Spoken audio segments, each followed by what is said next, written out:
뉴스쇼 월요일의 코너입니다. 칠선 클래스, 칠선의 품격으로 정치의 현안들을 들여다보죠. 민주당 3선 박범계 의원 어서 네, 오십시오. 반갑습니다. 안녕하세요. 국민의힘 4선 김기원 의원 어서 오십시오. 반갑습니다. 안녕하세요. 아니, 라임, 옵티머스 두 분은 안 헷갈리세요? 헷갈려요. 헷갈리시죠, 솔직히. 이름도 김봉연, 김재현 비슷하고요. 청와대 비서관, 행정관 이런 사람 행정관이죠. 행정관 이름들이 거명되는 것도 비슷하고 두 개가 뭐 헷갈립니다. 헷갈려요. 그리고 더 신기한 거는 뭡니까? 옵티머스를 팔았던 회사, 판매사가 NH투자증권이잖아요. 거기 대표 이름하고 거기에다가 로비했다고 하는 사람 이름도 비슷해요. 정영재, 정영채. 예, 맞아요. 정영재. 와, 저도 계속 적어놓고 공부하면서 지금 따라가고 있는 공부 이런. 많이 하셨네요. 저 무지하게 공부했습니다. 실제 모양도 권력형 비리라는 것이 똑같아요. 자, 이름은 멋있어요. 라임 옵티머스. 이름만 멋있는 이 두 자산운용사의 사기 사건, 아주 악질적인 사기 사건. 여러분, 금융사기란 점은 100% 확인이 됐습니다. 이건 금융사기예요. 그건 명백해요. 다만 이제부터 관심은 정계, 관계 누가 얼마나 연루가 된 거냐, 아닌 거냐. 누가 뒤를 봐준 거냐, 아닌 거냐. 이걸 밝혀내는 게 관건인 겁니다. 두 분의 의견을 나누기 전에 제가 주말 사이에 벌어진 일을 좀 짧게 요약을 드리고 그러고 말씀을 듣죠. 자, 라임 사태의 주범인 김봉현 회장이 옥중에서 깜짝 편지를 보냈습니다. 뭐라고 썼는 거 하니? 사실 내가 라임 사태 초반에 현직 검사 3명을 룸살롱에서 접대했고 야당 정치인들한테도 로비를 했다. 그런데 수사가 시작되자 그때 같이 검사들한테 달이나 줬던 그 A 변호사가 자신을 찾아오더니 검사가 술 접대 받은 거 비밀로 해달라 이러면서 여당 정치인들과 청와대 강기정 수석을 잡아주면 윤석열 검찰총장에게 보고 후에 보석으로 재판을 받게 해주겠다 이러더라는 거예요. 그래서 시키는 대로 했다는 거예요. 그리고 야당 정치인한테 로비한 거는 검찰 조사 때 다 진술을 했는데 조사가 안 되더라 라고 편지에 쓴 겁니다. 이 편지가 금요일에 공개가 되면서 세상이 발칵 뒤집혔죠. 추미애 장관은 즉각 감찰을 지시했고 별도 수사팀을 따로 꾸릴 수 있다라는 말까지 했습니다. 이 말은 무슨 말인고 하니 윤석열 총장 지위를 못 믿겠다는 얘기죠. 그러자 윤석열 검찰총장은 이거는 중상모략과 다름없다. 야당 정치인 수사는 분명히 지금 진행 중이었고 검사 비위에 대해서는 남부지검이 내게 보고하지 않았던 사안이다. 이렇게 얘기를 했습니다. 자, 여기까지가 진행 상황입니다. 어떻게 보십니까? 김기현 의원님. 이 사건이 지금 두 가지 방금 말씀하신 것처럼 라임, 옵티머스 두 개가 막 이렇게 돌아가더니 헷갈리는데요. 김봉현 씨는 이제 라임입니다. 라임 관련인데요. 라임. 네. 이 라임 관련해서도 이미 벌써 청와대 전 행정관이 구속 기소가 되어 있으면 뇌물 수천만 원을 받았다 이렇게 되어 있죠. 네. 이 사건의 경우에도 지금 라임 김봉현이라는 사람한테서 정치 자금으로 수천만 원을 받았다고 하는 민주당의 지역위원장 출마까지 했던 분인데 구속 기소가 돼 재판을 받고 있고요. 또 김봉현이라는 사람으로부터 수천만 원의 정치 자금과 고가 양복을 받았다라는 의혹 때문에 조사받은 현역 민주당 의원도 지금 계시죠. 이런 여러 가지 권력형 비리들이 얽혀 있는 사안인데 이 권력형 비리에 대한 얽혀 있는 사안을 조사하는 과정에서 김봉현 이거 희대의 사기꾼이죠. 사실 수천억을 지금 사기한 사람 아닙니까? 예. 그런 전주라고 하는 그 사람의 말 때문에 그 세치혀에 지금 놀아나고 있다는 것이 매우 저는 이게 무슨 코미디도 아니라는 생각을 하고요. 그 사람은 기본적으로 사기범으로 해서 지금 구속돼 있고 엄청난 피해를 입힌 사기꾼인 것이 거의 확실한 사실 아닙니까? 예. 그렇다 그러면 그 사람의 말을 정제해서 들어야 되는데 어떻든 그 검사가 접대를 받았으면 검사는 처벌해야 되는 것이고요. 예. 그리고 정치인이 불법 자금을 받았으면 딜을 받았으면 그것도 처벌해야 되는 것이고. 그게 여당이든 야당이든. 거기 여야가 어디 있습니까? 그런 부정부패에 대해서 네. 추상 같은 조치를 해야지요. 다만 그 추상 같은 조치를 하는 데 있어서 이것이 여야 뭐 그 사람 말하면 야당 정치인에게도 뭘 수억을 줬다는 거 아닙니까? 네. 그게 뭐 얼마를 줬는지 누군지 무슨 불법 자금인지 모르겠지만 그거 다 포함해서 만약에 그렇다면 그것도 엄정하게 처벌해야 되는 것이고요. 그렇기 때문에 이 라임하고 또 동시에 진행된 옵티머스 사건이 있습니다. 네. 이거는 훨씬 더 지금 청와대에 관련된 내용들이 지금 많이 나오고 있거든요. 현재 아직도 계속해서 더 오늘도 지금 계속 새로운 뉴스들이 나오고 있는데 이런 라스게이트라고 저는 하도 이게 복잡해가지고 이름을 라스게이트라고 옵티머스라서 라스게이트라고 그러는데 이 라스게이트 통째로 이거야말로 객관적 수사할 수 있는 팀에 넘기자. 검찰총장하고 법무장관하고 사기꾼 말 한마디 때문에 서로 치고받고 싸우는 게 이게 얼마나 우습습니까 나라가요. 둘 다 손 떼라. 그러니까 둘 다 손대라 이거죠. 그러니까 특검으로 가자. 특검으로 가서 엄정하게 수사하기를 하고 정치권은 여기에 대해서 개입하지 말자. 여든 야든 거기 걸리면 다 처벌해야죠. 그렇게 결론을 내리셨군요. 예. 특검으로 결국 가야 된다는 걸 김봉현 편지를 보면서 더 확신하게 됐다. 왜 그렇게 되냐면 이 추미애 장관이 예. 갑작스럽게 막 윤석열에 대한 그 폭싱을 하면서 타겟을 하면서 감찰 지시한 것이 아니냐는 의혹이 지금 제기되고 있잖아요. 김봉현이라는 사람이 편지를 쓴 건 9월 달에 썼다는 겁니다. 이미 거기 검찰에 다 제출되었죠. 그리고 검찰에서 입수를 했겠죠. 또 그리고 이게 10월 달에 그걸 했거든요. 법정에서 증언을 했단 말이죠. 네, 김봉현 네, 씨가 강기정 정무수석한테 그때 5천만 원을 전달해 준다고 해서 제3자를 통해서 이강생이라는 이강생. 사람에게 돈을 예. 줬다. 자기는 전달한 것을 알고 있다. 이런 식의 법정 증언을 네, 했거든요. 네. 그 후에 그때 또 옵티머스의 문건 내부 문건이 나옵니다. 옵티머스 하도 사고를 많이 쳐놓으니 그 사고 하자를 치유하자는 문건이 나왔는데 거기에 보면 네. 뭐 여권의 여러 실세들이 거기에 뭐 투자를 했다 그런 이런 얘기들이 지금 언급돼 있지 않습니까? 네. 그게 막 커지면서 정권에게 부담으로 돌아오니까 갑작스럽게 김봉현의 편지가 갑작스럽게 보도가 되게 나오기 시작했고 그 편지가 그때 주말에 밝혀진 편지가 9월에 쓴 거래요? 그때 9월 달에 썼답니다. 가지고 있었대요? 그래, 누가 가지고 있었는지 모르겠죠. 9월 달에 썼답니다. 쓴 건 그 시점인데 발표된 게 주말인 거다? 그렇죠. 갑자기 불거져 나온 거죠.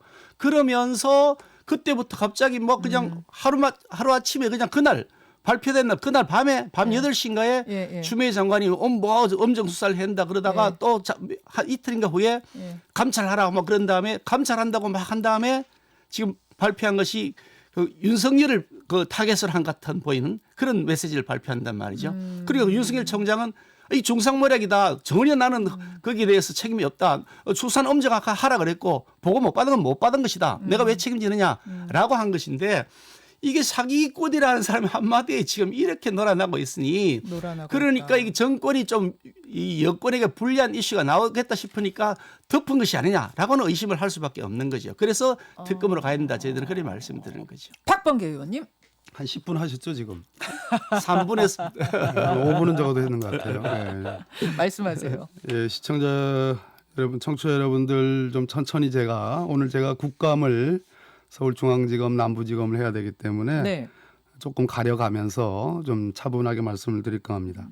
동시에 이제 라임 펀드와 옵티머스 펀드라는 사모펀드입니다. 이게 이제 아무래도 지금 대한민국 경제 전 세계적으로도 마찬가지인데요. 2017년, 18년, 19년, 20년 요 상관에서 이제 코로나가 있었고 소위 이제 금융과 관련된 이제 뻥튀기가 있고요. 지난 그 외환위기, 금융위기 이후에 새로운 현상들 또 이제 부동산 투기 이제 이런 것들이 벌어지는 와중에 이제 두 개의 사모펀드 관련된 대형 사기 사건이 이제 벌어진 거예요. 네.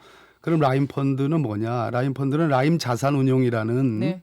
우리나라에서 2018년 기준은 1위예요. 헤지펀드 1위 헤지펀드입니다. 그러니까 이것이 사기 이전에 라임 자산운용 자체가 아주 기가 막힌 여러 가지 수익률과 관련된 아무래도 지금 초저금리 아니겠습니까? 네. 그래서 수익률이 굉장히 높기 때문에 상당한 정도의 시장에서의 크레딧을 확보를 한 거예요. 신용, 예. 신뢰를 그렇기 때문에 이제 갑작스럽게 이 많은 사모펀드에 이제 자금이 뛰어들었다라고 이제 보는 게 좋을 것 같고요. 그래서 소위 라임 자산운용의 신뢰가 하나의 사기의 근거가 네. 됐다고 보는 거고, 옵티머스 펀드는 좀 다릅니다. 그것은 대통령께서 지적도 하셨는데 소위 전파진흥원이라는 공기업이 들어가 있습니다. 네. 공기업이 신뢰를 부여한 그런 외관이 있고 그러다 보니까 전파진흥원이 굉장히 자산 규모가 큰 네. 공기업입니다. 그러다 보니까 여러 공기업들이 따라 들어가고 민간도 따라 들어가서 그렇죠.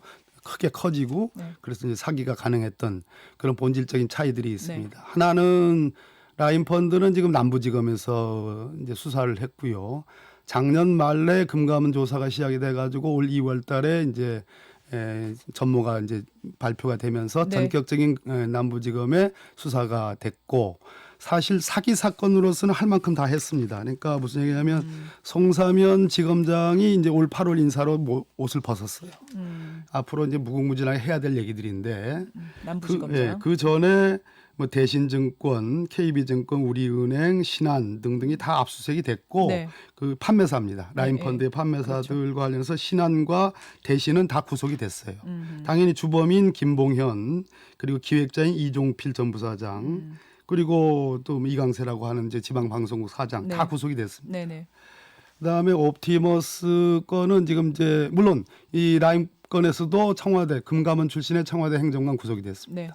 그다음에 옵티머스 건은 지금 이제 수사가 급 진전이 되고 있고 한 10군데 이상의 지금 압수수색이 진행이 되고 있습니다.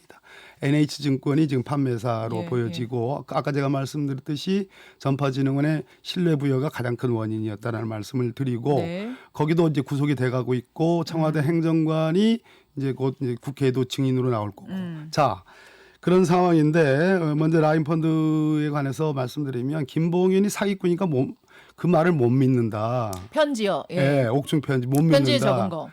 그거는 말씀이 안 되는 얘기예요. 왜냐하면 예. 사기꾼이라고 말을 못 믿는다는 것 자체가 말이 안 될 뿐 아니라 이미 큰 골조 제가 바로 이제 페이스북에 올렸는데 골조는 맞을 거다. 역시 아니나 다를까 맞았습니다. 무슨 얘기냐면 추미애 법무부 장관이 이끄는 법무부의 3일간의 감찰이 결과나 또 거기에 대응하는 뭐 중상모략으로 윤석열 검찰총장이 반격은 했지만 공통점이 있습니다. 뭔가요? 뭡니까? 그 뭐냐면 김봉현이 옥중 편지에서 얘기한 첫째 야당 정치인에게 수억 원 돈을 줬다. 지금 현재 이거 수억 원 간 거 부정 못하는 것 같습니다. 예, 이건 맞지 양쪽 다. 않습니까? 예, 양쪽 다 윤석열 총장도 인정합니다. 그거 조사하라고 해서 조사 중이었다 지금 얘기하고 바로 그겁니다. 있어요. 아니다라고 안 예, 했습니다. 예. 그것이 신빙성 있는 것 같아서 조사 엄중히 하라. 여야 가리지 말라라고 예. 윤석열 검찰총장은 했다는 얘기입니다. 예. 자 그렇다면 김봉현 말이 맞는 겁니다. 가장 큰 골조 1. 예. 그다음에 두 번째 골조 2. 검사들에게 술 접대 1,000만 원씩 청담동 룸사롱에서 접대했다. 네네. 너 4명 등장하는가요? 검사 3명에 변호사 1명입니다. 4명. 4명이 1,000만 원어치 먹을 수 있어요? 뭐 먹을걸래? 그건 그냥 술 접대라고 얘기하면 안 돼요. 완전 그거는 기가 막힌 얘기입니다. 자, 술 접대 아니면 그거는 뭐예요? 모르죠. 저는 술집에서 먹었으니까 술 접대겠죠. 기본적으로. 그러나 그건 역시 윤석열 검찰총장도 나는 보고받지 몰라서 보고받지 않아서 몰랐다. 네. 송사면 당시 지검장도 나도 남부지검장. 보고받지 못해서 못했다. 몰랐다. 네. 그러나 아니다고는 얘기 못 하고 있습니다. 예. 맞지 않습니까? 예. 법무부의 3일간의 그 김봉현 씨에 대한 감찰 결과는 그중에 검사들이 있다는 것이 지금 자연스럽게 나오고 있습니다. 예. 내일 모레면 밝혀집니다. 아니면 오늘 나올는지도 몰라요. 오늘 국감에서. 그러니까 이 큰 두 개의 골조는 김봉현 말이 맞다. 자, 좀 길어졌죠? 이제 마지막으로 지금 이상호 우리 이제 위원장에 돈 줬다는 게 8천만 원이에요. 네. 그죠? 그리고 청와대에 파견난 금감원 직원 행정관 4,900만 원. 그리고 전 정무수석에게 줬다고 하는 돈 5천만 원입니다. 정무수석은 당연히 펄쩍펄쩍 뛰고 다 고소하고 지금 아니다라고 얘기하고 실제로 수석. 집행했다고 하는 이강세는 난 준 적 없다고 얘기하고 있습니다. 네. 자, 돈이 등장하는 돈이 8천만 원, 5천만 원, 5천만 원. 네. 근데 야당 정치인에게 준 돈이 얼마예요? 수억 원이에요. 어허. 자, 우리 민주당의 모 의원에 대해서 지금 조사도 한 번 마쳤다고 합니다. 네. 예? 근데 그분 역시 돈 준 뭐 3, 4천 이렇게 얘기 나옵니다. 그렇지 않습니까? 그러니까 자, 잔챙이들만 그런데 수사했다 이 말이에요. 야당 정치인 빼고. 잔챙이가 아니라 예. 이것은 액수로 볼 때 예. 이것은 본질적인 문제가 아니다. 그러니까 X로. 그런데 민주당의 전 의원과 관련된 여권 인사에 대한 네. 그 언론 기사를 보면 이미 예. 3월 달부터 나옵니다. 여권. 그리고 5월 달에 분명히 나옵니다. 8월 달에 실명이 나옵니다. 자, 이렇게 언론 플레이를 했습니다. 그런데 수억 원이 들어간 야당 그 실세 핵심 정치인에 대해 수억 원은 수사에 엄정하게 하라고 했다지만 실제로는 언론에 등장한 게 없습니다. 이게 본질입니다. 선택적 정의. 이걸 얘기하는 겁니다. 자, 그걸 윤석열 대통령이 모르면 안 돼요. 자, 지금 길게 얘기하셨어요. 김계현 의원님. 저만큼 길게 하신 것 같은데. 아니 정리를 잘해드린 겁니다. 이거. 네네네. 자, 야당 정치인 좀 전에 핵심 정치인 그러시던데 제가 누군지 모르겠습니다만 첫째로 지금 알려진 바로는 현역 국회의원이 아니라는 겁니다. 국회의원 해본 적도 없던 사람이라고 한답니다. 야당 배지 달고요. 아 국회의원 해본 적이 없는 사람이에요? 현역 국회의원도 아니고 국회의원 해본 적도 없는 사람이라고 한답니다. 그러니까 지금 김봉현이 지목한 야당 예, 정치인이라는 야당 인물은 정치인이라는 사람이요. 의원 해본 적은 없는 사람이다. 현역 의원도 아닐 뿐더러 과거에 국회의원 해본 적도 없는 사람이라고 하고요. 그럼 뭐예요? 그야말로 야당하고 그 어떤- 당시에 변호사였답니다. 돈 주고 받을 때. 자기 말로도 A 변호사라 그러지 않습니까? 그 A 변호사라는 사람이 돈 주고 받을 때 변호사 신분이었답니다. 그런데 그 변호사 신분의 사람이 돈을 주고 받았는데 그게 무슨 명목이었는지 실제로 주고 받았는지는 모르겠습니다만 주고 받았다는 것이 불법이면 책임지는 것이고 변호사로 적법하게 변호사 보수를 받았으면 그거는 도덕적 문제인 것이지 법적 문제 아닐 수도 있는데 모르겠습니다만 확실한 사실은 현역 우리 당 국회의원이 아니고 그리고 과거에 우리 당 국회의원이 있던 적도 없던 사람입니다. 그 사람이 우리 당의 핵심이라 그러니까 어이가 없는 거고요. 검사 소개시켜준 A 변호사는 변호사대로 따로 있고 돈 준 야당 정치인 따로 있고 그게 아니에요. 그 야당 따로 있는 거 정치인이라는 맞죠. 사람도 야당 정치인 사람 누군지는 모르겠습니다만 그 사람조차도 예, 우리 예. 당 국회의원이 현역 국회의원도 아니고 아니래요? 아니었다고 한답니다. 아니에요? 그 사람이 지목한 사람이 누군지 우리가 정확하게 알 수는 없지만 내부적으로 우리가 뒤져보니 예, 예. 그런 사람이 전혀 지금 저희들이 발견이 안 되는 겁니다. 과거에 국회의원 때 사람조차도 없는 거죠. 전혀 없어요? 그다음에 언론 보도 일부 나와 있는데 라임하고 직접 관계가 없는 다른 회사의 변호사를 한 적은 있었던 사람이 있다고 한답니다. 그리고 그분이 있다는데 아니 그분이 우리 당의 무슨 핵심도 아니고 우리 상식자라면 생각해 보시죠. 김봉일이라는 사람이 자기가 살기 위해서 지금 온갖 머리를 다 쓸 겁니다. 굉장히 예, 예. 머리가 뛰어난 사람입니다. 예. 사기를 한 사람들 보통 머리가 다 뛰어납니다. 보통 그렇죠. 그렇죠. 그러니까 지금 딜을 하고 있을 겁니다. 어떻게 이 정부 여당하고 잘 거래를 해서 원팀을 만들어서 자기 책임을 가볍게 하고 뭐 보석을 받든지 적당히 집행유예를 받든지 나갈 것이냐. 그렇게 하려면 정부 여당하고 딜을 잘해야 될 것이다. 야당을 쳐야 될 것이다. 윤석열을 쳐야 될 것이다. 이렇게 계산할 것이 우리가 상식적으로 뻔하지 않습니까? 그런데 이렇게 머리가 잘 돌아가는 사람이 여당에게 돈 주고는 수천만 원 줬답니다. 뭐 진실 여부도 이제 더 조사를 해봐야 되겠지만 근데 야당 국회의원도 아니고 그 당시 국회의원도 아니고 과거에 국회의원 한 적도 없는 사람 그런 사람에게 수억을 줬다. 그게 무슨 불법 뇌물이다 그러면 이거 좀 웃기지 않습니까? 여당에게 돈을 더 주고 야당에게 더 적게 주는 것이 일반적이겠죠. 야당이 무슨 힘이 있습니까? 자기가 돈 주고 받을 때 우리가 야당인데요. 그러니까 주고받았던 돈의 성격도 불법인지도 문제고 예. 그 사람이 얘기 야당의 좀 합시다, 핵심 이제. 실세라 그러니까 알겠습니다. 그 점에 대해서도 도저히 자, 이해할 수 없다 그런 말씀을 드리는 박범계 거죠. 일단 의원님. 김기현 의원님이 정부 여당과 거래 딜 이건 책임지셔야 됩니다. 아니 그 사람은 그렇게 빨리 생각할 수 있다고 제가 취소하세요. 말씀드렸습니다. 빨리 취소하세요. 아니요, 천만의 말씀. 그 사람의 계산은 그렇게 얼마인지 할 수 있다고 제가 말씀드린 거. 그 사람 제가 생각 분명히 방송 들어가기 전에 너무 과하게 말씀하지 마시라. 정부 여당 누구하고 거래했다는 얘기입니까? 아니 그 사람의 생각을 제가 그렇게 그 사람은 그렇게 생각할 수 있는 여지가 충분히 누가 있죠. 그 사람이라는 게 누구예요? 아 김봉현 씨를 말씀드렸잖아요. 김봉희 정부 여당하고 거래했다고 딜했다고 얘기했습니까? 아니 그렇게 그게 아니라 생각. 검찰과 딜했다고 얘기하는 거 아니에요? 아니 조금 전에 왜 제가 그렇게 얘기하십니까? 아니 진짜? 제가 말씀드린 거 정확하게 듣고 말씀하세요. 판사 자, 출신답게 자기들 좀 마음대로 말씀하세요. 자, 제가 좀 끼어들어서 자, 또 정리하겠습니다. 하나 잠깐만요. 김현정님. 아니 이게 지금 중요한 문제로 가만히 있으세요. 잠깐만요. 예, 잠시만요. 박 의원님 무슨 저 말씀이냐면 그럼 안 나올래요. 요 얘기 마저 다 하고요. 아니 그 딜 부분이요. 딜 부분이 중요해서 제가 좀 짚고 넘어갈게요. 김봉현이 여당하고 딜을 했다라고 지금 아니 말씀하시는 그렇게 거예요? 제가 말씀 안 아니면 드렸으면 조금 전에 아까 정부 여당과 거래하고 딜했다고 제 얘기를 다시 얘기했습니까? 말씀 정확하게 듣고 말씀하세요. 왜 그리 자꾸 흥분하세요? 자. 제 말 정확하게 아니 듣지 말씀도 안 되는 않으시면서 얘기를 근거 없이 그렇게 말씀하시는 아니, 거죠. 제가 분명히 제가 방송 들어오기 전에 경고 안 왜 했습니까? 이렇게 열을 내세요? 김봉현- 내가 말씀도 안 되는 얘기를 하시니까 그렇죠. 참 내가 자, 말씀드린 두 분 지금 국민들이 듣고 계십니다. 조금만 차분하게 제가 정확하게 말씀드렸습니다. 정확하게 하고 넘어가시죠. 예. 김봉현 씨의 생각으로는 그 사람이 아주 뛰어난 사람이라고 말씀드렸죠. 머리가 잘 돌아가니까 이런 펀드를 운영했겠죠. 그 사람의 생각에서는 정부 여당하고 잘 보여서 거기 딜을 해야 자기한테 유리한 판결을 받을 수 있을 것이다 라고 생각할 것이라는 게 우리 당연한 상식 아니냐. 그 이 사람 얘기하는 거죠. 머릿속에서 그렇게 얘기했다는 우리 상식적으로 얘기입니까? 얼마든지 그렇게 생각할 수 있는 거죠. 자, 이 네, 부분을 비서를 정확히 해야 될 것 겁니다. 같아서 예, 그 사람 그렇게 머릿속에서 말씀드렸는데 뭐 그렇게 흥분을 하세요? 자, 박 의원님 참나. 이어가십시오. 예. 그러니까 바로 얘기를 해야지 제가 떠오른 머릿속에 있는 걸 하는데 예, 이거는 중간에 끊기면요. 무슨 말씀인지 알아요. 김현재 장관님 예, 이거는 예, 예. 중요한 거예요. 예, 자, 하십시오. 국회의원이 아니다. 그 야권 유력 정치인이 지금 야권에 지금 국민의힘은 국회의원 아닌 분이 대표예요. 국회의원이 이거 아니고에 김종인. 지금 가지고 네. 세다 안 세다를 결론 낼 수가 없어요. 가장 센 분이 국회의원이 아닙니다. 지금 국민의힘은. 예, 맞지 않습니까? 그래요. 예. 지난번 당대표도 국회의원 아니었어요. 맞습니까? 네네. 국회의원 아니었습니다. 지난번 당대표도. 예. 국회의원 아니었어요. 그 지난번 당대표하고 가까운 분이라고 얼핏 나온 것 같습니다. 그러니까 국회의원 아니냐 기냐의 문제가 아니라는 것을 말씀드리고 정부 여당과 거래했다. 아까 표현을 제가 나중에 다시 돌려보면 됩니다. 그거는 지금 방금 제 반격에 대해 뭡니까? 반론에 대해서 이제 해명이 좀 됐다고 생각해요. 저는 아니 김기현 해명이 처음부터 그래 잠깐만요. 말씀드렸습니다. 자. 잠깐만요. 좀 김기현 의원이 해명했다고 저는 생각을 합니다. 자, 그런데 지금 정부 여당이냐 제가 말씀드린 게 야당과 거래를 했다. 야당과 어떻게 됐다라는 얘기가 아니고 김봉현의 핵심적인 얘기는 검찰과 거래를 했다는 얘기입니다.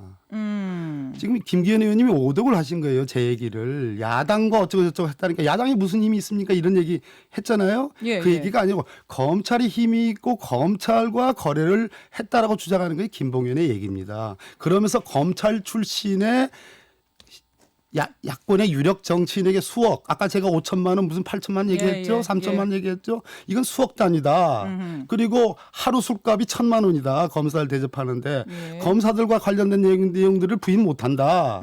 그리고 그뿐만 아니라 야당 정치인 관련된 얘기는 벌써 일찌감부터 파악했는데 언론에 한 줄도 안 났다. 이 부분을 얘기를 하는 겁니다. 자. 지금 이제 그 법무부에서 3일간 검찰 조사를 하고 났다 보니까 검사들이 연루되어 있는 건 맞다 이런 얘기입니다. 예. 맞다. 그러면 아까 제가 말씀드렸죠. 라임과 옵티머스는 구분해서 봐야 된다. 네. 옵티머스 수사할 겁니다. 아마 오늘 제가 강력하게 지금 질문도 할 건데요. 예. 그거는 공기업이 분명히 있다. 공적 영역에서 문제가 있다. 그 부분 확실하게 수사해야 되고 압수수색이 대규모로 지금 진행되고 있습니다. 동시다발적으로. 자, 라임 사건은 라임 자산운용이라는 매우 강력한 국내 2위의 헤지펀드가 있었다. 그 신용성에 기초해 가지고 수익률을 농락하는 수익률을 부정하게 왔다 갔다 운용하는 방식으로 끌어들였다. 예. 그리고 관련되는 판매사들은 다 구속이 됐고 주범도 다 구속이 됐다. 예. 이제 남은 거는 실제로 여기에서 판을 만드는 사람들, 우리나라에서 판을 만드는 거, 수사와 관련, 이게 다 수사와 관련된 거 아닙니까? 그렇죠. 사기 사건이죠. 수사와 관련된 판을 만드는 것은 여당도 아니고 야당도 아니고 정치권도 아니고 청와대도 아니에요. 어디예요? 검찰이라는 겁니다. 이 판을 만드는 전체적인 프레임을 만드는 구조와 관련된 검찰과 관련된 비위가 있는데 이 부분이 수개월 동안 숨겨져 있었다. 그리고 총장은 나는 몰랐다라고 주장을 하고 담당 검사장도 몰랐다라고 주장하는 게 이게 맞는 형국이냐. 국민들에게 진짜 이거 고해성사를 하고 석고대조를 해도 모자랄 판에 난 몰랐다라고 얘기하면 끝나는 거냐라는 문제를 제가 제기하는 겁니다. 야당의 문제도 아닙니다. 알겠습니다. 그러면 이제 앞으로 수사를 어떤 방향으로 끌고 가야 되느냐 요 문제가 남는데 김기현 의원은 이미 특검이 필요하다는 주장을 하셨어요. 여당 생각은 어떻습니까? 박 의원님. 자, 나라를 운영하는 데 있어서 말이죠. 여당 정치인으로. 자, 1분씩만 드려야 될 것 같아요. 시간, 미리 말씀드립니다. 나라를 예. 운영하는 데 있어서 검찰을 완전하게 부정한다. 이건 불가능한 얘기입니다. 여당 입장에서는. 그러니까 검찰에서 터진 문제니까 검찰이 스스로 그 특별수사본부든 특임 검사든 검찰 스스로 뭐 법무부가 새로운 조직과 방법을 지금 구상한다고 하고 예, 있으니까 예. 새로운 형태의 뭔가 공정한 수사단을 만들어서 스스로 해결하는 경험을 갖게 해야 됩니다. 검찰이 이렇다고 해서 완전히 다 해체해버릴 겁니까? 검찰 끝. 아닙니다. 그래서 저는 특검을 반대하는 것이 아니라 검찰에게 스스로 시정할 기회, 국민들에게 석고대죄하고 스스로 시정할 수 있는 기회를 주고 네. 엄정한 수사 이후에 그럼에도 불구하고 의혹이 남으면 특검할 수도 있다라는 얘기지. 지금 당장 아하. 특검하는 얘기는 말이 안 된다. 이런 말씀. 수사팀은 새로 꾸려야 된다고 보세요. 예, 그렇게 봅니다. 윤석열 총장을 혹시 수사 지휘에서 배제시켜야 된다고 보세요? 몰랐다고 주장하시는 분이잖아요. 예. 그리고 지금 김봉현 의원은 윤석열 사단을 얘기합니다. 전직 대통령을 뛰어내리게 할 정도였다라고 얘기를 하고 있습니다. 도대체 이게 뭔가? 이것은 사기 사건과 무관한 얘기입니다. 프레임과 틀과 운용자들의 문제입니다. 이 나라를 끌고 가는 프레임의 문제입니다. 틀의 문제입니다. 이 부분은 지금 윤석열 검찰총장에 대한 여러 가지 의구심을 제기하는 근본적인 의구심을 제기하는 문제이기 때문에 윤석열 검찰총장의 수사 지휘는 배제해야 되는 게 맞다. 아, 그렇게까지 저는 그렇게 보시는군요. 생각합니다. 자, 마무리 1분입니다. 여기 3분 주셨는데 하십시오. 예, 김 의원님 하십시오. 예. 그 이 사안은 지금 우리 박 의원님 말씀으로도 검찰하고 김봉민이가 거래했다 뭐 이렇게 말씀하시는데 그렇다 그러면 그야말로 이것이야말로 특검 사안이다. 지금 보십시오. 이 사안에서 당장 청와대와 관련되어 청와대 행정관, 비서실의 행정관이 지금 구속 기소가 돼 있고 계속해서 더 추가적인 사안이 나올 여지도 충분히 있습니다. 또 여당 현역 국회의원 이분이 수천만 원 이렇게 지금 해서 조사를 받았다는 것이고 또 여당의 주요 그 지역위원장 그 노사모 이거 부산 지역위원장이 하셨던 분이라 하더라고요. 그분이 지금 구속 기소가 수천만 원 받았다 구속 기소 재판을 받고 있습니다. 예. 이처럼 여당이 직접 관계가 있고 박 의원님 스스로 말씀하신 것처럼 검찰하고 거래를 하려고 그랬다 범인이라는 사람이 거기에다가 야당 정치인도 연루돼 있다고 지금 계속 의혹이 나오고 있다. 그리고 이 현안 자체는 관련된 것이 매우 큰 대규모 사건이다. 당연히 특검을 해야 되는 것이지 검찰이 스스로 지금 거래를 했다고 의혹을 받고 있는데 무슨 특검을 안 하고 검찰 스스로 조사하게 한다는 겁니까? 새로운 팀을 꾸려서 한번 해보고 해도 아예 안 되면 수사팀 자체를 딱 바꿔가지고 아니 왜냐하면 지금 검찰에는 자기들 만약 거래한 것이 있으면 그거 덮으려고 그러지 않겠습니까? 그리고 새로운 팀도 못 믿는다. 적당히 무마하려 하겠죠. 자기들 내부에 그런 비리가 있으면. 그러니 여기서 검찰은 쏜떼기 하고 특검팀으로 완전히 넘겨야 된다라고 하는 자, 여기까지입니다. 여기까지입니다. 김현정 뉴스쇼 계속 나오겠습니다. 아까 두 분이 굉장히 흥분은 하신 상태예요. 근데 저는 어떤 느낌이 들었냐면 끊으셔가지고 제가 약간 헷갈렸어요. 근데 거기서 제가 정확히 정리를 안 하고 가면은 이게 법적인 문제에 휘말려서 아니, 제가 말씀드린 제가 처음부터 정리를 말씀드린 방송 안에서 하고 가지 않으면 이게 난리가 나더라고요. 그래서 저는 진행자로서 경험상 거기서 정리를 하고 갔다는 거 박 의원님이 양해해 주시길 부탁드리고요. 국감장에 와 있는 것 같았어요 오늘. 국감장 가면 이렇군요. 두 분이 막 완전히 흥분하시니까. 김기현님은 외통이라 점잖은 데 가 계시고요. 아이고 알겠습니다. 오늘 박범계 의원님 국감에서 활약하실 것 같아요. 거기서도 집중해서 좀 듣도록 하고요. 김 의원님도 잘 부탁드리겠습니다. 국감 잘 진행해 주세요. 그러겠습니다. 두 분 고맙습니다. 고맙습니다. 7선 클래스 박범계 의원, 김기현 의원이었습니다. 김현정의 뉴스쇼는 청취자 여러분의 참여로 이루어집니다. 트위터, 페이스북, 레인보우 게시판, 그리고 단문 50원, 장문 100원의 유료 문자 샵 1212, 우물정 1212 통해 참여하실 수 있습니다. 김현정의 뉴스쇼, 여러분과 함께 만듭니다.